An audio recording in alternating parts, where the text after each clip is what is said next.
मंडळी, मी किमया नारायण सकाळच्या सेलिब्रिटी गप्पा टप्पामध्ये स्वागत करते. आज आपल्या सोबत आहेत प्रसिद्ध स्टँडअप कॉमेडियन मंदार भिडे. जाणून घेऊया त्यांच्या प्रवासाविषयी आणि त्यांच्या विविध अनुभवांविषयी आजच्या पॉडकास्टमध्ये. मंदार भिडे सर, कसे आहात तुम्ही? मी एकदम मस्त आहे. तुम्ही कसे आहात? मी पण मजेत. सर, आज अनेक मराठी स्टँडअप पण तुम्ही करता, त्याच्या आधी मला वाटतं इंग्लिश तुम्ही करायचं. अनेक वर्ष तुम्ही स्टँडअप कॉमेडी या क्षेत्रात कार्यरत आहात.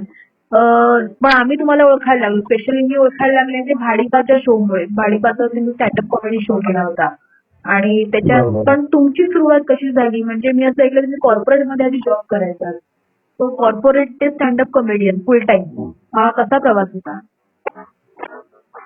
सो मी MBA केल्यानंतर नोकरीला सुरुवात केली 2011 मध्ये. आणि ना मला 2014 पर्यंत काही माहितीच नव्हतं की स्टँडअप कॉमेडी हे करिअर ऑप्शन पण असू शकतं. कारण त्याआधी आपण जितके पण लोक बघितले थोडीशीच लोक करत होते स्टँडअप. आणि जे कंटेम्पररी जे स्टँडअप आहे हिंदी आणि इंग्लिश मध्ये वगैरे होतं, त्याबद्दल ना मला कधी एवढी माहितीच नव्हती. कारण ना त्यावेळेला तिकीट खूप महाग असायची आणि माझं काम सोमवार ते शनिवार असायचं, त्यामुळे आता फावला वेळच नव्हता ते माझ्या काळात.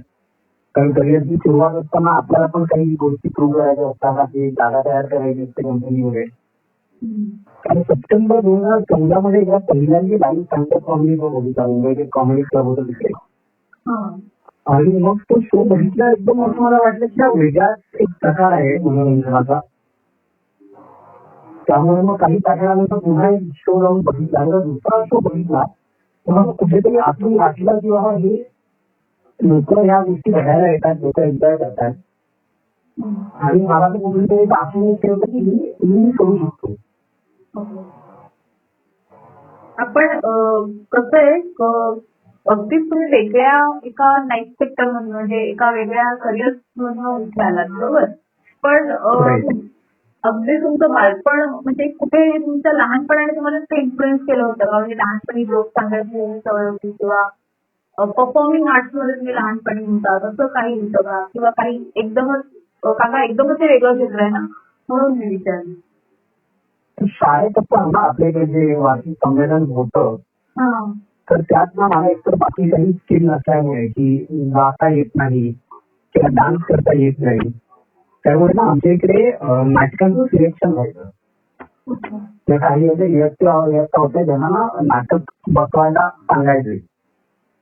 तर 8वी 9वी 10वीच्या लोकांना नाटकचं किट वगैरे असं बसवायला सांगायचं. तर पहिल्यांदा 8वीत गेलो तर तेव्हा ना काहीतरी नाटक करायचं होतं आणि सिरियस नाटकं ही मला अशी मुळात आवडत नाही. त्यामुळे मी म्हटलं की आपण ना काहीतरी असं विनोदीत काहीतरी करून द्या. आणि त्यावेळेला ना सचिन प्रभाकरांचं एक सिरीज लागायची 1 2 3 नावाची, ज्यात पिक्चरचे स्कूप करायचे. म्हणून आम्ही त्यावेळेला शोले म्हणून जो पिक्चर होता तो शोलेचा आम्ही स्कूप केला होता. ज्यात इतकं ते विनोदी होतं की शेवटी वसंत बरोबर घेऊन जाते. त्याला विनोद खूप बेसिक होते, पण आठवीच्या मुलांना खूप हे होतं की शेवटी वसंती ठाकूर बरोबर जाते. तिथं नदीत असतं की मला नेहमीच आवडतं की माझ्या नवऱ्याने कधी माझ्याशी हात उघडा होऊ नये, म्हणून मी ठाकूर बरोबर लग्न केलं. आणि मग त्याचं नाव झालं की बाबा एक कोणी दिलं, लोक विचारायला लागली. म्हणून पण आम्ही दोन्ही वर्ष कॉमेडी नाटक आम्ही बसवलं. पण आता कुठेतरी विषय थांबलं, कारण नंतर कॉलेजमध्ये वगैरे आता संगीत मिळायला गेलेला आणि थोडं अकॅडमिकली इन्क्लाइन थोडं जास्त असल्यामुळे घराचं वातावरण तसं होतं. त्यामुळे तुम्हाला शिक्षणावरती लक्ष दिलंच पाहिजे. पण शेवटी घर चालणारे नोकरी करूनच ते स्वतःचा व्यवसाय करतो. पर्यंत मिळते सगळं त्याच ट्रॅकवरती चालत झाली. मला कॉमेडी शो बघितल्यानंतर मग वाटलं की आपण करू शकतो. आणि मग 2015 एप्रिल मध्ये पहिल्यांदा स्क्रीनवर राहिलो. तुम्हाला तुमचा पहिला स्टँडअप कॉमेडी शो आठवतो का? तो कसा होता एक्सपिरियन्स? तो पहिला एक्सपिरियन्स खूपच चांगला होता, कारण पुण्याला आम्ही तोपर्यंत नोकरी असल्यामुळे दर काही वर्षांनी लोकेशन बदलायचं. तर मी पुण्याला होतो. पुण्याला गोरेगाव पार्क मध्ये एक हायस्प्रेस कॅफे नावाची जागा होती. तर तिकडे ओपन माईक म्हणून प्रकार असायचा. इथे नवीन लोकांना 4 मिनिटं मिळायची. तर तो पहिला ओपन मॅच तिकडे केला होता आणि तो सुदैवाने इतका चांगला झाला होता की 3 दिवसानंतर त्यांचे जे शो होता त्यात प्रोफेशनल स्टँडअप कॉमेडियन होते तर त्यांनी मला त्या शो मध्ये 5 मिनिटं परफॉर्म करायला दिलं. आणि मला जर घरी सुरुवात दिसलं घरी तर तिथे जी लोक होती जे प्रोफेशनल कॉमेडियन होते त्यांनी माझं काम बघितलं आणि त्यांनी मला मुंबईच्या लोकांशी कनेक्ट करवलं की बाबा तू चांगलं करतो तर तू मुंबईला येत जा आणि मुंबईत करतो. त्यावेळेला मुंबईत ते लोक असं बऱ्यापैकी व्हायचे. पुण्यात कोणीच नव्हतं. मी पुण्यातला पहिला कॉमेडियन होतो.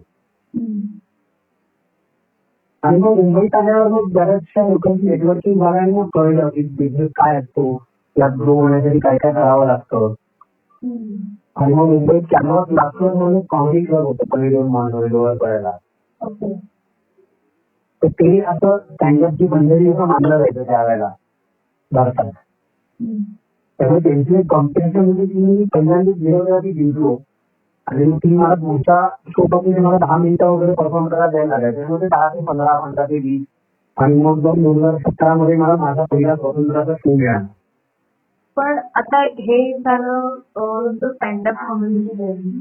पण जे आपण स्टँडअप कॉमेडियन म्हणतो किंवा कोणताही कलाकार म्हणतो तर त्याचं ते स्वतः स्किल असतं. जोक सांगणं असतो किंवा त्याचा अभिनय असतो वॉटेव्हर. पण ते सगळं येतं ते निरीक्षणात ऑब्झर्वेशन म्हणतात. आपण बऱ्याच वेळेस गोष्टी ऑब्झर्व करतो त्यातनंच विनोद शोधून घेत असतो. त्यातनंच ती सिच्युएशन विनोदी पद्धतीने मांडत असतो. पण ह्या सगळ्या तुम्ही आता जे असतात तुमचे शो ते भारतीय लोकांवर वेगळे असतात. पण तुम्ही अमेरिकेतही राहिला आहात तर त्यातलं तुम्ही कधी घेतलं का किंवा त्यातले अमेरिकन लोकांचं राहणीमान आणि हे तर ते त्या सगळ्या संस्कृतीला तुम्ही कसं बघितलं आणि ते तुमच्या ग्रुप मध्ये आणलं का आणण्याचा प्रयत्न केला का? तो काय तुम्ही तुमचा जो विचार करायचा आपण जे म्हणतो तुमचा बिंदू असतो थोडासा तर तुम्ही कोणती गोष्ट सरळ बघू शकता तुम्ही वेगळ्याच नेटची बघता की एक किस्सा एक सामान्य माणूस कसा सांगेल वरती विरोधी लेखक कसा सांगेल थोडा फरक असतो. मुलीमध्ये आधीपासून सवय असते असल्यामुळे कारण काय झालं घरात सगळ्या भावंडांमध्ये मी लहान होतो. ते शाळेत पण जेव्हा गेलो तेव्हा माझा मोठा भाऊ पण त्यात शाळेत होता. त्यामुळे मी त्याच्या मित्रांबरोबर सारखा असायचो. आणि जर तुम्ही आपल्यापेक्षा मोठ्या लोकांबरोबर असताना तर तेव्हा ना तुम्ही मुली होऊ नये म्हणून तुम्हाला काहीतरी स्वतःच स्किल लागतं. तर माझं ते जोक सांगणं होतं. त्यामुळे मग बरेचसे लोक असायचे त्या जोक बुक मधून वाचून मग त्याला काहीतरी इंडियन कॉन्टेक्स्ट लावून ते लोकांना सांगण्याची आधीपासून सवय होती. म्हणून जोक करणं किंवा एखाद्याची खेचण्यासाठी पण तुम्हाला त्या माणसाबद्दल खूप एक चांगलं निरीक्षण असायला लागतं तुमचं की त्याच्या सवयी कशा आहे त्याची चालायची बोलायची पद्धत कशी आहे. हे सगळं मला वाटतं कुठे ना कुठे ते ऍक्टिव्ह लहानपणापासून तयार झालं होतं. म्हणून आज पण तुम्ही बघितलं तर विरोधाची चालण्याची बऱ्यापैकी ऑब्झर्वेशन आहे. माझं कॉन्टेंट ह्याच्यासाठी चालतं की लोकांना सगळ्यांना असं वाटतं की माझ्या आयुष्याबद्दल बोलतो. त्याला वडील मारतात हे सगळ्यांनाच मारले आपल्या पिढीच्या लोकांना कारण ते कोणीच सुटलं नाही. मग मुलं सुद्धा मुली होते फक्त सगळ्यांनीच खाल्ले. मग त्याबद्दल आपण जेव्हा बोलतो तेव्हा लोकांना असं वाटतं की अरे आमच्याबरोबर पण झालंय. तो एक बॅलन्स आणि मला खूप सिरियस असं शो आवडत नाही. बरेच स्टँडअप कॉमेडी मध्ये लोकांनी इमोशनल करतात. माझ्या याच्यावर टेक असा की तुम्हाला जर राहायचं असेल तर तुम्ही बाहेरची साडी बघा ना तुम्ही माझा शो बघायला काय आहे.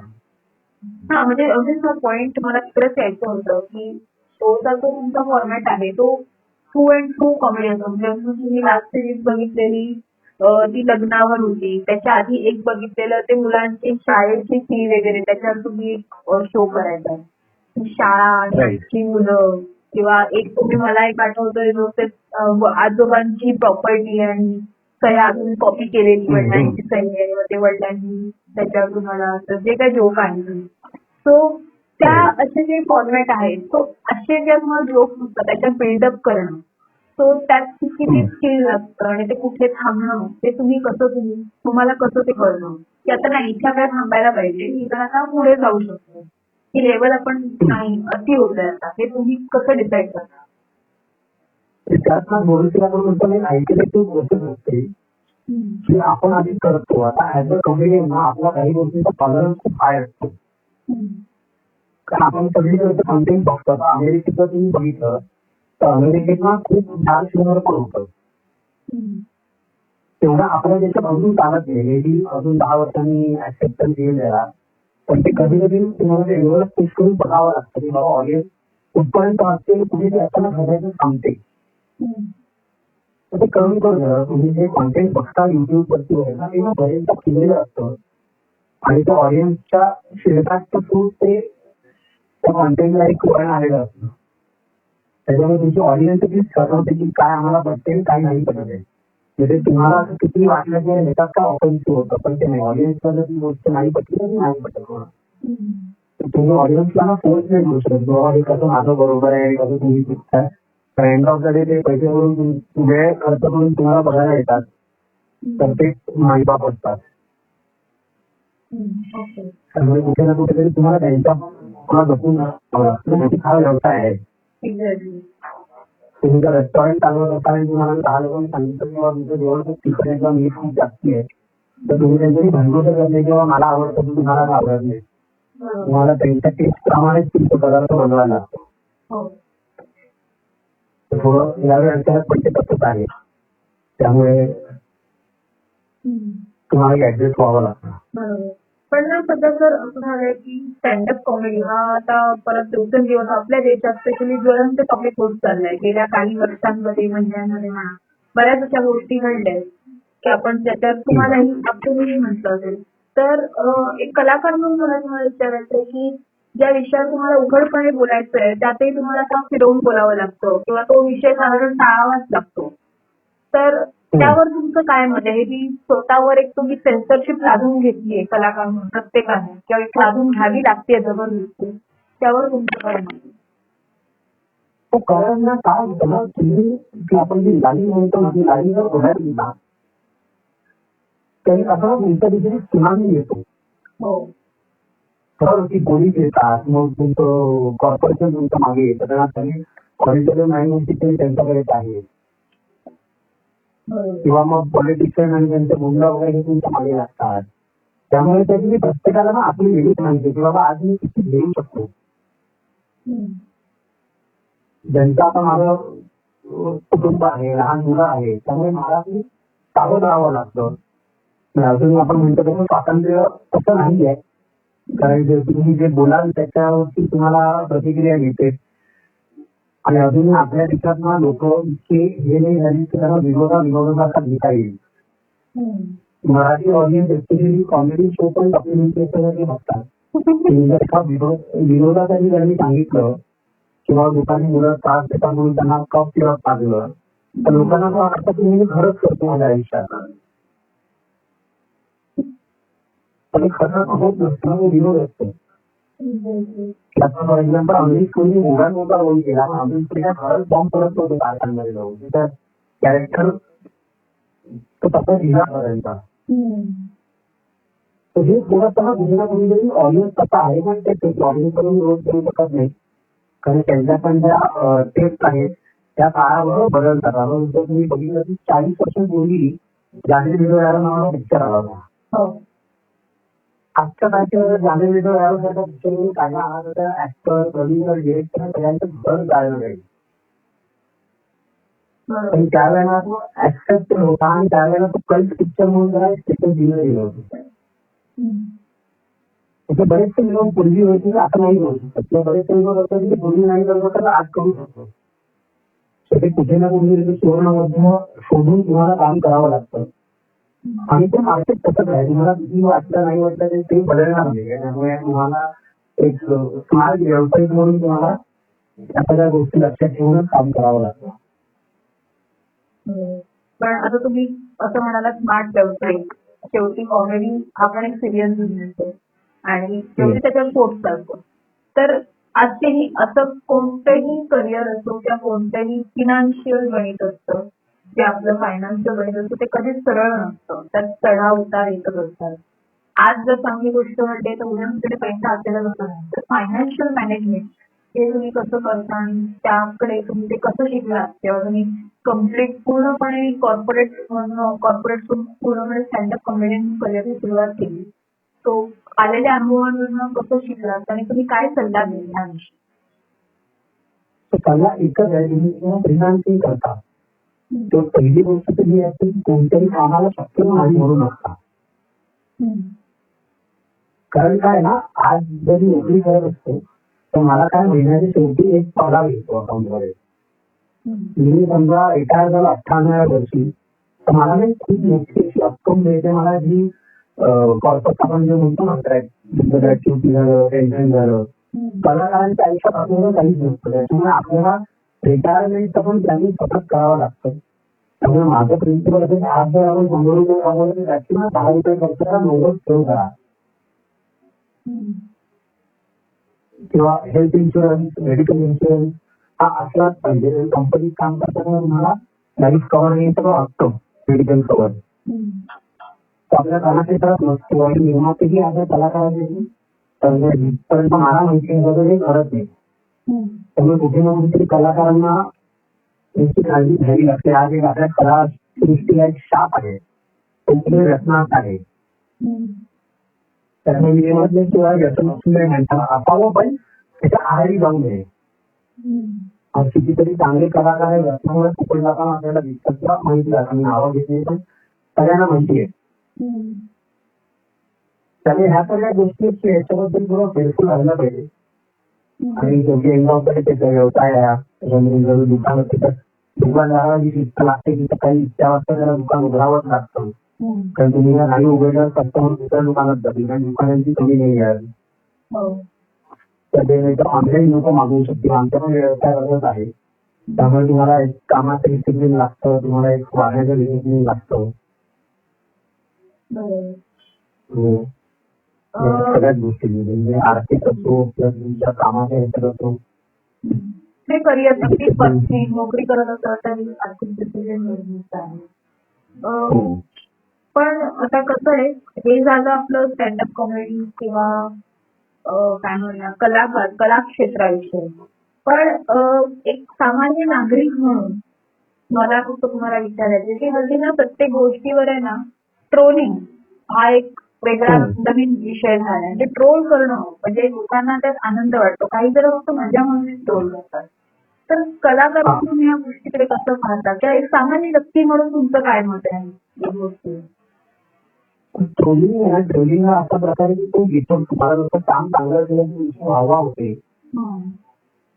तर ते तुम्हाला चालतं. पण त्यातलं जे येणारं निगेटिव्ह जे हे आहे तर ते काळात असं होऊ शकत नाही. त्यामुळे ते ट्रोलिंग जे आहे तुम्हाला कुठेतरी ना ते मनात ठेवायला लागतं की बाबा मी 10 वर्ष काम केलं ना तर 9 वर्षामध्ये चुकून 1 वर्ष मला अख्खं मी ट्रोल होईल. पण त्यात काय त्याला इलाज नाही. त्याला परफेक्ट कोणीच नाही करतात. चुका सगळ्यांकडून होतात. तर चूक तुमच्याकडनं झाली तर त्याचं बाकीच्या लिहावं हे कुठे ना कुठेतरी दाखवतं माहिती असतं आपल्या. त्यामुळे जितकं तुम्ही इग्नोर करायला शिकाल तितकं विचारही चांगलं असतं. कारण शेवटी ट्रोलिंग होतात. म्हणजे नाव भारत मिळालेले खेळाडू आहेत त्यांना पण ट्रोल करण्यात येतं. त्यांच्यासमोर आपण खूपच सामान्य आहोत. त्याची जाणीव आपली म्हणजे बरेचदा असं होतं की लोक हसतात त्यामुळे. पण ते घरातली 9 जण त्यांना माहिती असतात कसं बाहेर पडायचं. तर एक जर जो त्याला कोणाकडे जाण्याचा एक शब्द आहे त्याला आपण काही करू शकतो. ट्रोलिंग लोकांचं ते ऍक्सेप्टेबल मर्यादेत जी लोकांचं आहे ना तुम्हाला चांगलं असतं. प्रॉब्लेम असा असतो की जे ट्रोल असतात नाही त्याने बहुतेक जण फेक प्रोफाईल बनवून तुम्हाला ट्रोल करतात. त्यांचा कुठेही चेहरा नसतो, त्यांचं कुठेही नाव नसतं. ज्या दिवशी सोशल मीडिया असा बदलेल ना की तुमच्या स्टेटमेंटसाठी तुमची जबाबदारी असेल तोपर्यंत ट्रोलिंग हे चालूच राहणार आहे. आणि जे ट्रोल असतात ना खरंच तुमच्या आयुष्याची काही त्यांना घेणाऱ्या नसतं. ते गोष्ट तुझं समजा असं गर्दीत भांडण झालं तर 4 लोक तुम्हाला डोक्याची चपली मारून जातील, 4 जण मला मारून जातील. त्यांना आपलं नाव माहिती असतं ना आपलं काम माहिती असतं. त्यातून मजा घेणार आहे. फक्त इंटरनेटवर ट्रोल असेल असतात.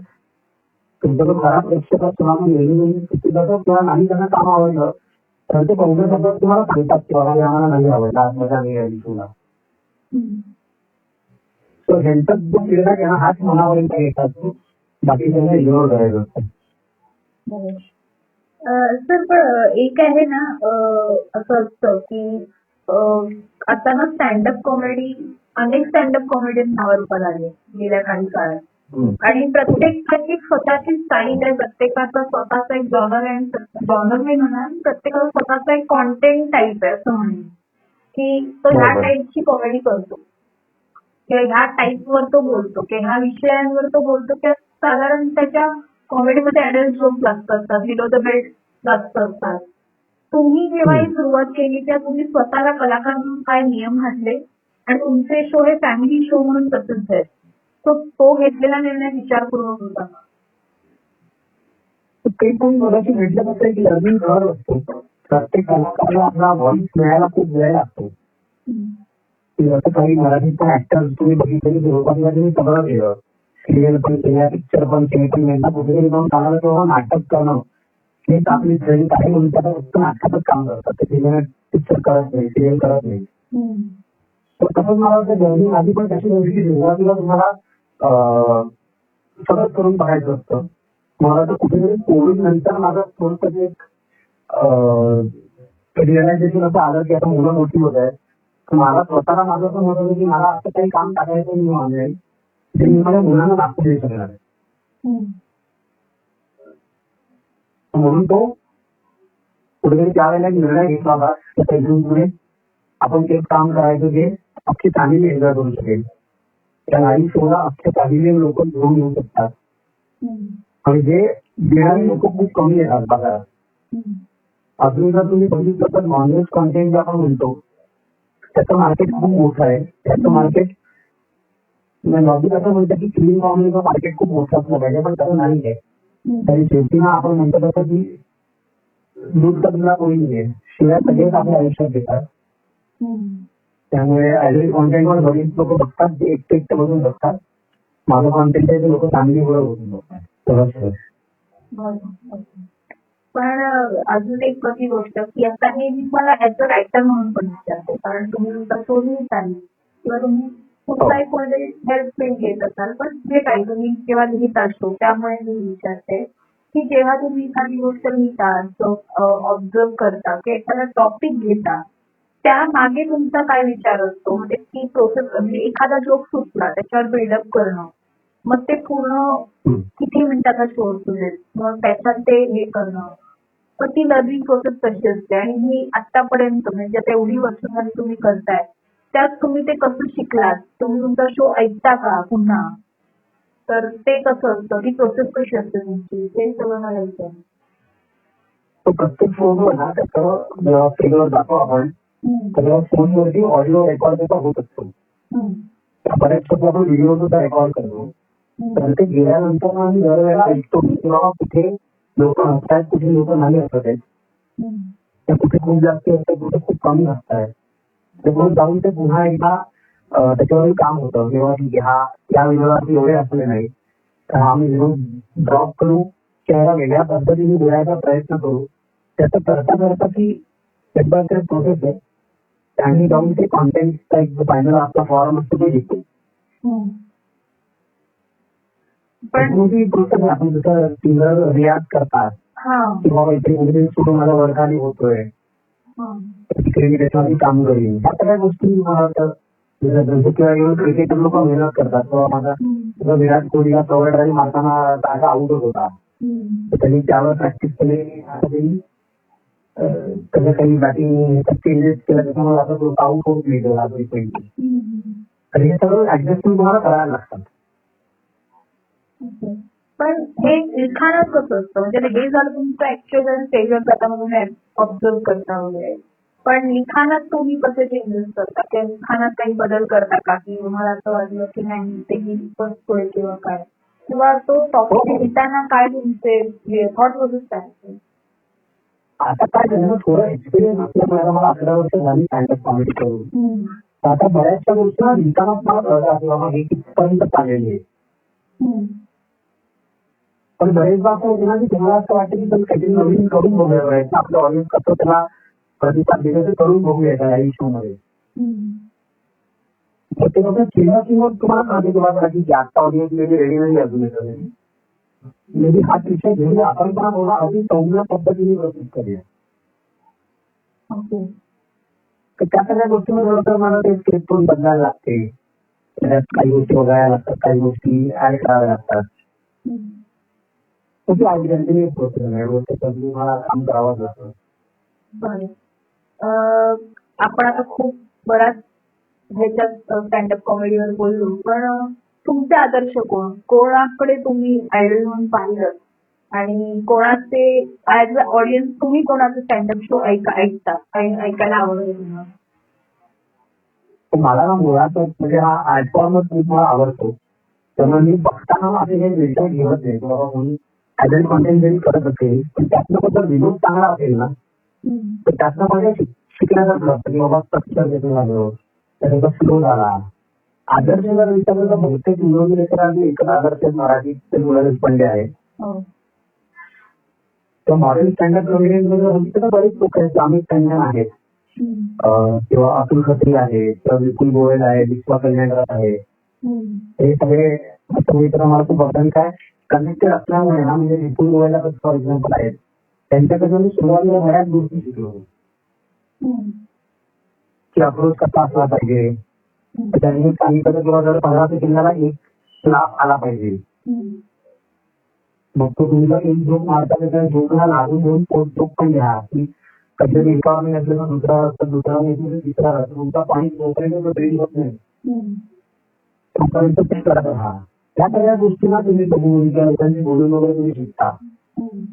आणि बरेच बाकी पण असतात काही नवीन लोक येतात आणि तेव्हा खूप कमी वेळात एकदम सक्सेसफुल होतात. मग बऱ्याच गोष्टी त्यांच्याकडून शिकण्याच्या कलाचित्र असेल तर एक्सपिरियन्स फार महत्व नसतं. जसं तुम्ही इंजिनिअरिंग बघितलं किंवा मेडिकल बघितलं तर एक्सपिरियन्सचा खूप फायदा असतो. पण या कधी कधी असं होतं की एक काळ ज्यांनी सुरुवात केली तुम्ही तुमच्याकडे चांगलं काम करू शकतो. माझं कलाकार तुम्हाला इगो ठेवून चालत नाही की 11 वर्ष करतो, 11 महिने करतो, तुम्ही काय करून शिकू. त्यांच्यामध्ये तुमची ग्रोथ थांबते. आता ना अनेक म्हणजे थोडासा ऑफबीट असं नाही पण ह्याच क्षेत्राविषयी थोडासा वेगळा प्रश्न विचारते की आता ना अनेक स्टँडअप कॉमेडी नावारूपास झाले. तुम्ही मनाशीही म्हटलं की खूप आहे स्टँडअप कॉमेडी या क्षेत्रात असणारे आणि आता एक कुठेतरी ना ही एक वेगळी इंडस्ट्री बिल्ड होते स्टँडअप कॉमेडीची. तर एक कलाकार म्हणून किंवा ह्या क्षेत्रात इतकी वर्ष काम केलंय म्हणून तुम्हाला ह्या क्षेत्रातल्या खटकणाऱ्या गोष्टी कोणत्या, त्या कोणते बदल तुम्हाला अपेक्षित? बदल असं मला असं वाटतं की कुठे ना कुठेतरी एक आपण म्हणतो तसं संघटना व्हायची गरज आहे. कारण आज एक सर्वात मोठा जो प्रॉब्लेम आम्हाला कॉमेडियन म्हणून येतो तो असा आहे की आम्हाला नाट्यगृहाचं तारखाच मिळत नाही.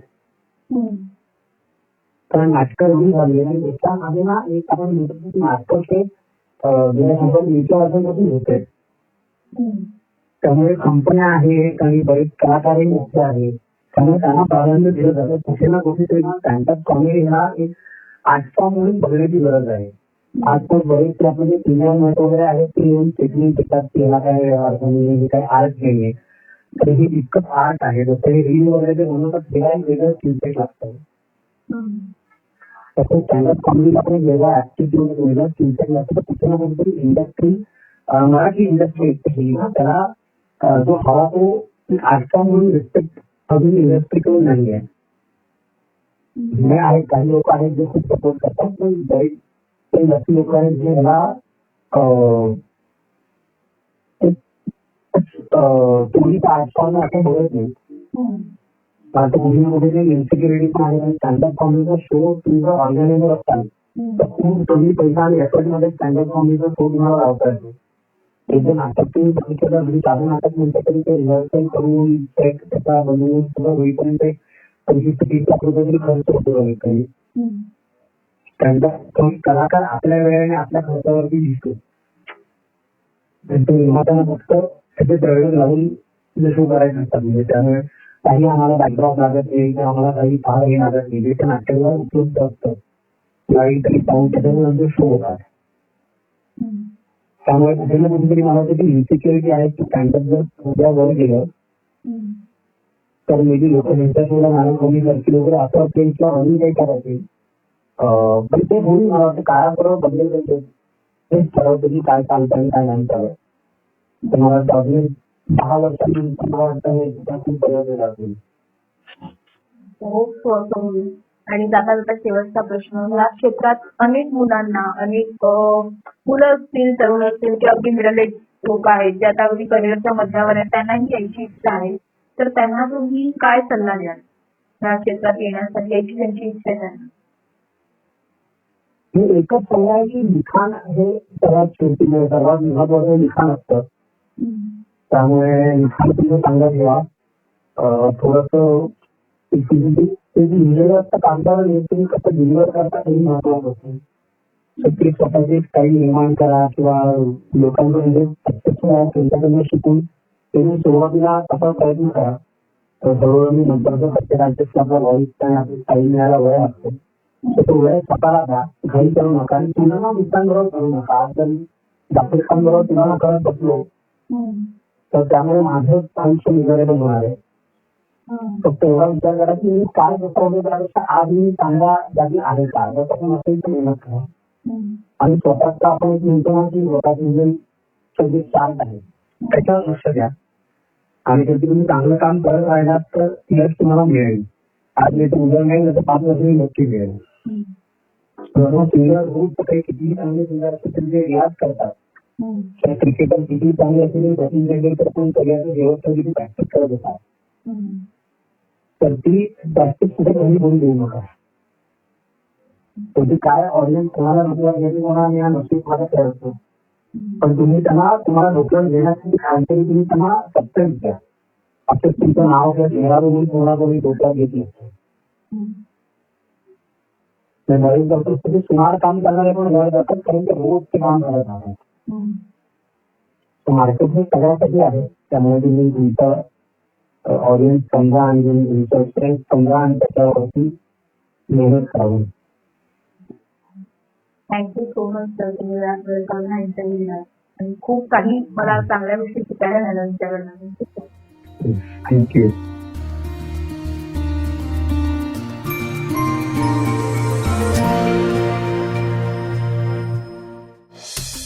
वाचा, बघा आणि आता ऐका आणखी बातम्या isakal.com वर. तुम्ही हा पॉडकास्ट सकाळच्या वेबसाईट आणि ऍपवर सुद्धा ऐकू शकता. विसरू नका या पॉडकास्टला आपल्या आवडीच्या पॉडकास्ट ऍपवर सबस्क्राईब किंवा फॉलो करायला.